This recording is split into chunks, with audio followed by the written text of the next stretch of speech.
Hello and welcome to ThePrint. We have with us former Chief Minister of Jammu and Kashmir and Vice President of Jammu Kashmir National Conference, Omar Abdullah. Welcome to ThePrint, sir. Thanks. Sir, top priorities for your government now? I think that's a question for post-government formation. The legislative party is yet to meet. They're yet to elect a leader. The coalition is yet to choose a leader. So it would be premature on my part to answer this question as if that was already a done deal. It's not. And therefore, we'll put this question in abeyance until government formation. But I mean, the priorities for Jammu and Kashmir as a whole, obviously, immediately would be to press Government of India for restoration of statehood.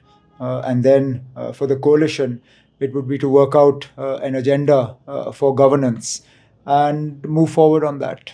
Many have already asked you this. Farooq Saab has already announced your name as a CM. So are you non-committal? If the legislative party elects... It's very kind of him to do so. And he reinforced that today. But there is a way these things are done. As president of the party, he's well within his rights to propose a name, which he's done through the media now. But ultimately, that has to be endorsed and ratified by the legislative party.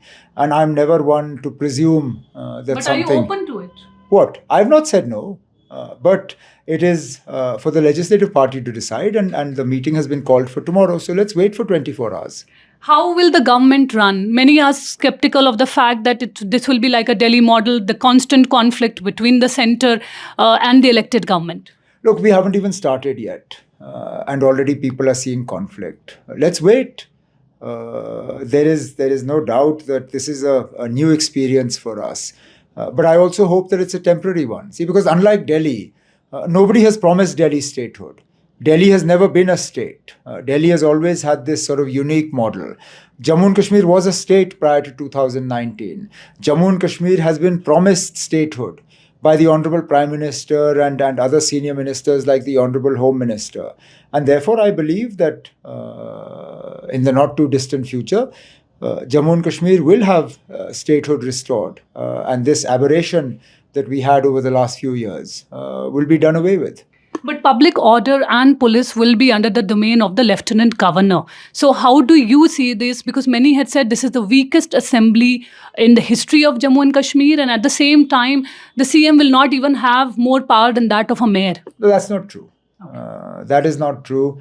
There are more than enough sort of departments and powers that are vested with the state.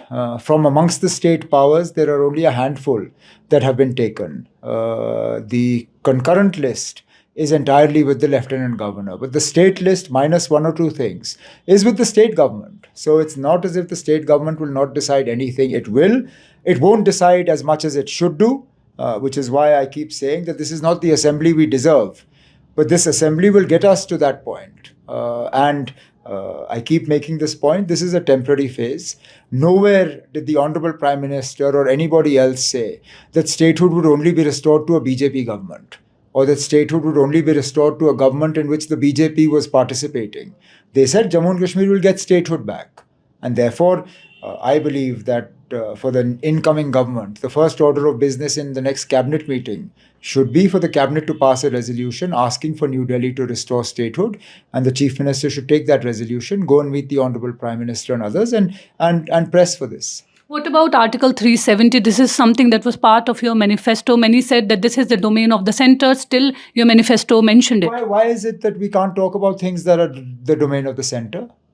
Of course, we can talk about things that are the domain of the centre. They're part and parcel of National Conference's political ideology. 370 remains part of our political ideology. We're not sacrificing it. That said, we're also not in the business of befooling people. We have said right from the beginning that we don't expect to get 370 back from the very government that took it away from us. Therefore, to expect that just because now an elected government is in place in J&K, that suddenly we will be able to convince Modi Saab that what he did in 2019 was wrong, is not going to happen. But the National Conference is committed to keeping this issue alive, working on the assumption that these people will not be in power forever. Tomorrow, Who's to say that a government in Delhi won't be more receptive to discussing this? And that's what we'll wait for. But even your alliance partner, Congress, kept mum. That's okay. They're welcome to. There are things that the Congress says that I don't agree with.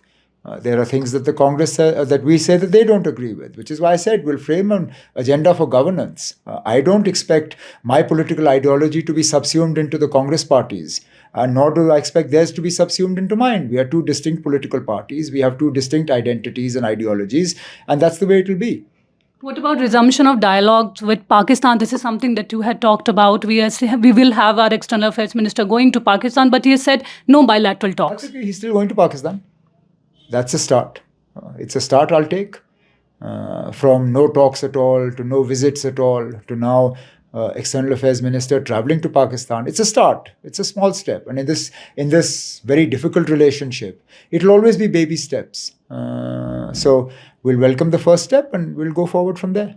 We saw a very bitter campaign, in Jammu and Kashmir, where PM often called, your family dynast. He often took your name, your father's name. From now onwards, how do you see your relation with PM Modi? I have no bitterness towards PM Modi. PM Modi Sahab is the Prime Minister of India. He's the Prime Minister of 140 crore Indians.